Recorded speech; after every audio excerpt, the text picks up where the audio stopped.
Hello friends, സച്ചൂസ് കിച്ചണിലേക്ക് സ്വാഗതം. ഇന്ന് നമ്മളിവിടെ ഉണ്ടാക്കാൻ പോകുന്നത് പരിപ്പ് ബോളിയാണ്.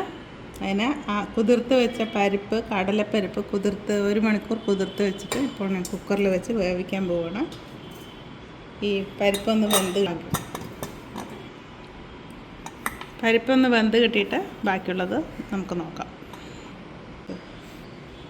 മെഷറിംഗ് കപ്പിൽ 1/2 കപ്പ് മൈദ എടുത്തിട്ടുണ്ട്.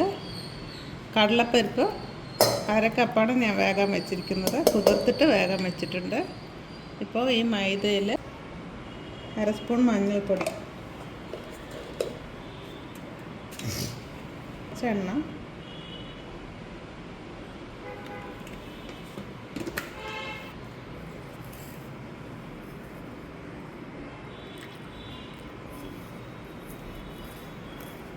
മാവ് കുഴയ്ക്കുക, നന്നായിട്ട് കുഴയ്ക്കുക.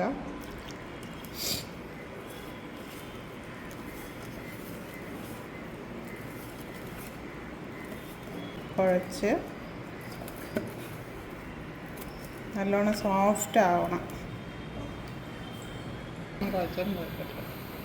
അരമണിക്കൂർ ഈ മാവ് റെസ്റ്റ് ചെയ്യാൻ വെക്കണം.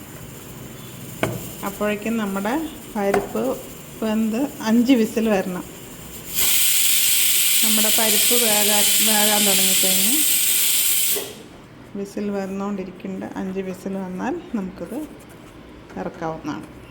1/2 കപ്പ് വെല്ലം എടുത്തിട്ടുണ്ട്. ഇതിൽ തന്നെ ഈ വെല്ലം ഉരുക്കി വയ്ക്കാം. കടലപ്പരിപ്പ് വെന്തിട്ടുണ്ട്. അതിൻ്റെ കൂടെ നമുക്ക് വെല്ലം ചേർക്കണം. വെല്ലം ഉരുക്കി വയ്ക്കാം. പരിപ്പ് നല്ലപോലെ വെന്തിട്ടുണ്ട്. അത് നമ്മൾ നന്നായിട്ട് ഉടച്ച് കൊടുക്കണം. 4 ഏലക്ക പൊടിച്ച് വെച്ചിട്ടുണ്ട്. അത് ഇതിലേക്ക് ഇട്ട് കൊടുക്കുക. വെല്ലം പൊടി ഇട്ടാലും മതി. ഞാനിപ്പോൾ വെല്ലം ഉരുക്കിയിട്ടുണ്ട്.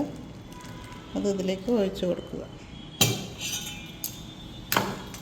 കൂട്ടിയിട്ട് നന്നായിട്ടൊന്ന് മാഷ് ചെയ്യുക.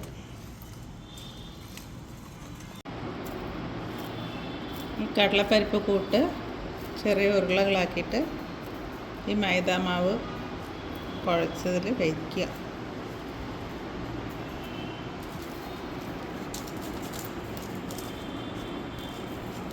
വെച്ചിട്ട് ഇത് നല്ലതുപോലെ മൂടണം. വലിച്ച് മൂടി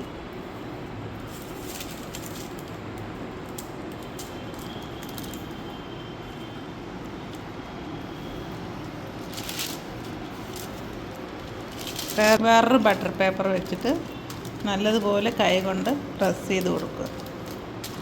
അല്ലെങ്കിൽ ചപ്പാത്തി കല്ലിലിട്ട് പരത്തിയാലും കുഴപ്പമില്ല. ഇങ്ങനെ ആകുമ്പോൾ കുറച്ചുകൂടെ നൈസായി കിട്ടും.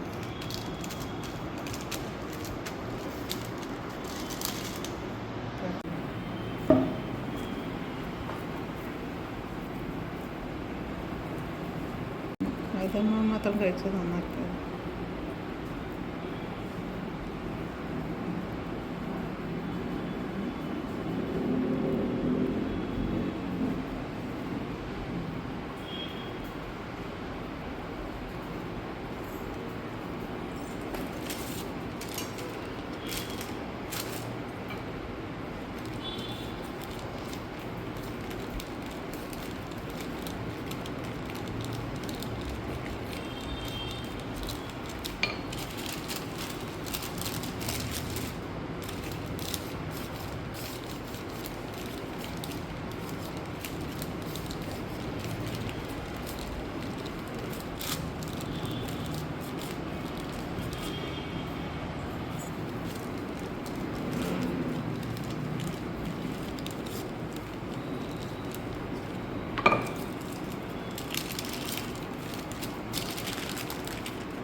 ഇത് നമുക്ക് ദോശക്കല്ലിൽ ഇങ്ങനെ കമഴ്ത്തി ഇട്ട് കൊടുക്കാവുന്നതാണ്.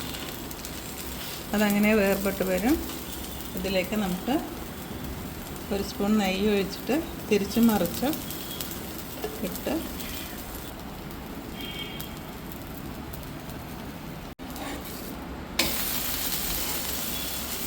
തിരിച്ചും മറിച്ചും ഇട്ട് ചുട്ടെടുക്കാവുന്നതാണ്. നമ്മുടെ പരിപ്പ് ബോളി റെഡി ആയിട്ടുണ്ട്. വളരെ സോഫ്റ്റ് ആയിട്ടുള്ള പരിപ്പ് ബോളിയാണ്.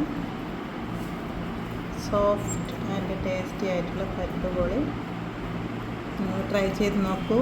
നിങ്ങൾക്ക് വീഡിയോ ഇഷ്ടപ്പെട്ടു കഴിഞ്ഞാൽ ലൈക്ക്, ഷെയർ ആൻഡ് സബ്സ്ക്രൈബ് ചെയ്യൂ. Thank you.